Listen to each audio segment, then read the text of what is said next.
Halo nuwun, oke, ketemu lagi di Dap Gentong Channel. Di video kali ini saya akan membahas tentang mengapa aktor itu harus cerdas. Teman-teman, kenapa aktor itu harus cerdas? Nah, ada beberapa hal yang dibutuhkan pada saat kita menjadi aktor.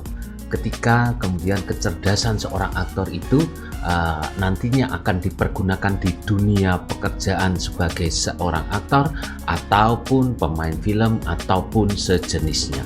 Kecerdasan yang saya maksud di sini bukan kecerdasan dalam konteks kepandaian pelajaran atau semacam itu, bukan, tetapi ya, kecerdasan dalam menyikapi setiap langkah dalam hidupnya. Di beberapa kelas acting online saya sudah selalu bilang bahwa aktor itu adalah way of life, bukan sekedar sebuah profesi. Ketika kita menanggapi keaktoran kita sebagai sebuah profesi, maka yang ada dalam setiap kita menerima pekerjaan atau berusaha mendapatkan pekerjaan dalam konteks keaktoran yaitu casting misalnya, itu hanyalah ambisi yang ada. Tapi sebetulnya yang jauh lebih penting dari itu, pada saat kita ikut casting, pada saat kita misalnya ikut syuting, yang ada dalam hati kita, yang ada dalam pikiran kita, sebetulnya yang dibutuhkan adalah pengembangan diri. Nah, disitulah nilai kecerdasan seorang aktor dibutuhkan. Kenapa kemudian aktor itu harus cerdas? Karena ketika dia bisa mengembangkan dirinya menjadi seorang pribadi yang lebih tangguh, ya, karena apa? Karena casting itu banyak sekali penolakan. Dari 20 casting mungkin hanya 1 atau 2 yang diterima, lainnya belum tentu, dan itu sudah sering terjadi. Nah, ketika si aktor ini tidak mempunyai kecerdasan dalam konteks emosional dan spiritual, maka yang terjadi adalah keputusasaan, ya. Kita harus tahu bahwa yang namanya persaingan dalam dunia keaktoran itu atau acting cukup besar, mulai dari yang misalnya tingkat di level daerah, bahkan apalagi yang nasional. Oleh karena itu dibutuhkan kekuatan mental dari seorang aktor. Nah, kekuatan mental ini akan tumbuh ketika ada kecerdasan di dalamnya. Jadi itulah pertama kenapa kemudian kita membutuhkan kecerdasan seorang aktor, ya, dalam pekerjaan sehari-hari, dalam pekerjaan sehari-harinya pada saat syuting dan sebagainya. Yang berikutnya adalah, nah ini juga penting, kecerdasan itu dibutuhkan pada saat kita mulai berinteraksi dengan orang lain. Kecerdasan emosional, kecerdasan spiritual itu sangat dibutuhkan. Daya tangkap yang cepat itu sangat dibutuhkan, apalagi ketika kita sudah misalnya berhadapan dengan seorang direktur atau sutradara.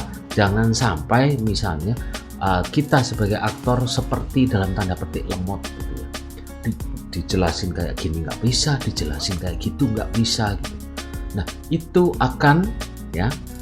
akan membuat pekerjaan kita menjadi tidak sustainability, ya.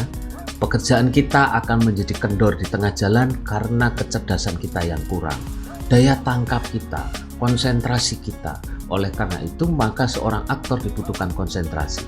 Nah, dalam kelas acting online saya mengajarkan bagaimana kita berkonsentrasi, bagaimana kemudian kita harus misalnya membangun sebuah suasana yang nyaman dalam pekerjaan kita sebagai aktor kalau kita menganggapnya sebagai pekerjaannya.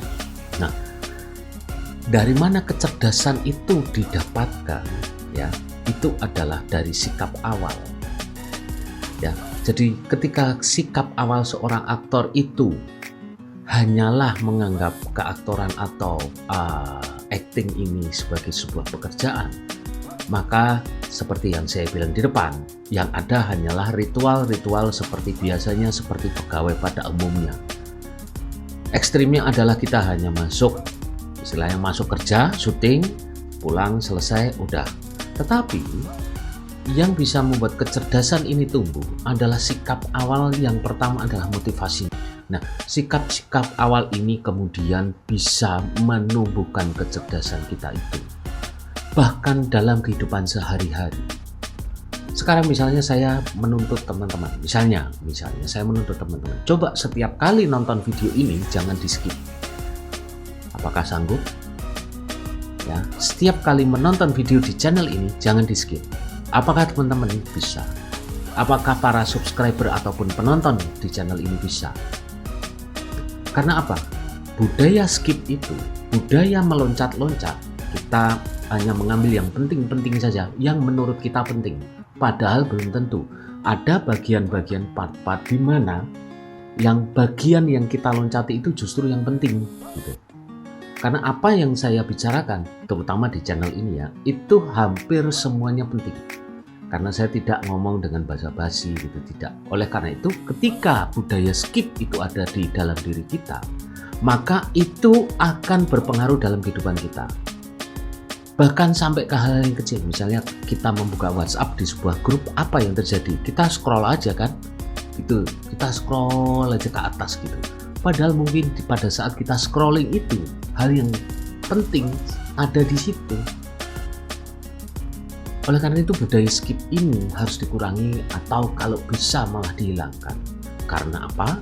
Karena budaya skip ini akan melatih otak kita dan refleks kita untuk melakukan loncatan-loncatan atau menangkap informasi secara parsial atau sepotong-sepotong. Nah, kecerdasan sederhana seperti inilah yang dibutuhkan dalam dunia keaktoran. Karena apa? Aktor itu harus bisa berpikir sistematis, ya, bekerja sistematis dan merasakan dengan sistematis. Kalau itu sudah bisa dilalui, maka kemudian kecerdasan kita akan bertumbuh seiring dengan jam terbang dari keaktoran.